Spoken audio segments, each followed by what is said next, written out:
Friends ఈరోజు ఏంటంటే పడేసే నెట్ క్లాత్ తోటి ఏ డిజైన్గా తయారు చేయాలనుకుంటున్నా. చూడండి, ఇక్కడ నెట్ క్లాత్ కనిపిస్తుందా మీకు? చూపిస్తే మీకు ఇంకా యూజ్ అవుతుందని చూపిస్తున్నా. 2 ఇంచెస్ 2 ఇంచెస్ ఇలా కట్ చేసుకున్నాను. అన్ని లేయర్స్గా ఇలా కట్ చేసుకున్నాను. 2 ఇంచెస్ పొడవు ఎంతైనా పర్లేదు, ఇలా కట్ చేసుకోండి. అయితే నేను ఇలా స్టిచ్ చేసుకుంటున్నాను. చూడండి, ఇలా స్టిచ్ చేశాను కదా, ఇలా ఇగ్గుకోండి. చూడండి ఎంత బాగా వస్తుందో. ఇలా ఇగ్గుకుంటే చక్కగా ఒక ఫ్లవర్ లాగా వస్తుంది. కానీ నెట్టెడ్ క్లాత్ పడేసే బదులు ఇలా మొత్తం ఇలా చేసుకోండి. మిగిలిన నెట్ క్లాత్లతో ఇది రెడీ చేశాను. మూలకు పడినవన్నీ తీసేస్తున్నా. డ్రా చేసుకోండి.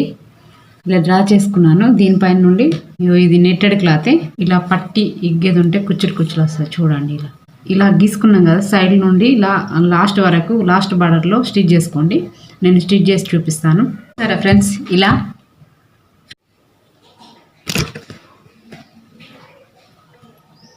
మిగిలిపోయిన నెట్ గడ్ క్లాత్లతో చీతకొక్క చిలుక స్టిచ్ చేశాను. ఇది చిన్నపిల్లలది లాంగ్ ఫ్రాక్ లాగా స్టిచ్ చేస్తున్నా, ఎల్లో కలర్ది. ఫుల్ డీటెయిల్స్ నెక్స్ట్ వీడియోలో.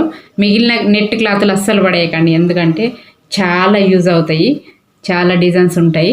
నేను ఒక్కొక్కటి చెప్తాను, ఎందుకంటే కొంచెం టైం సరిపోవట్లేదు. ఇవి బ్లౌజులు, లాంగ్ ఫ్రాక్లు, ఇప్పుడు పెళ్లి సీజన్ కదా, చాలా టైర్డ్ అయిపోతున్నా. కాబట్టి మీరు ఏ క్లాత్ అయినా కానీ చక్కగా ఫోల్డ్ చేసి, కాటనీ వేరే, సిల్కీ వేరే, అలా ఫోల్డ్ చేసి పక్కకు పెట్టుకోండి. ఈ పెళ్ళిళ్ళ సీజన్ అయిపోయిన తర్వాత ధూమ్ధామ్గా అన్ని వీడియోస్ పెట్టేస్తా. ఓకేనా? ఇది నచ్చేయండి, సబ్స్క్రైబ్ చేసుకొని లైక్ చేయండి. ఓకేనా? బాగుందా లేదా కామెంట్ చేయండి.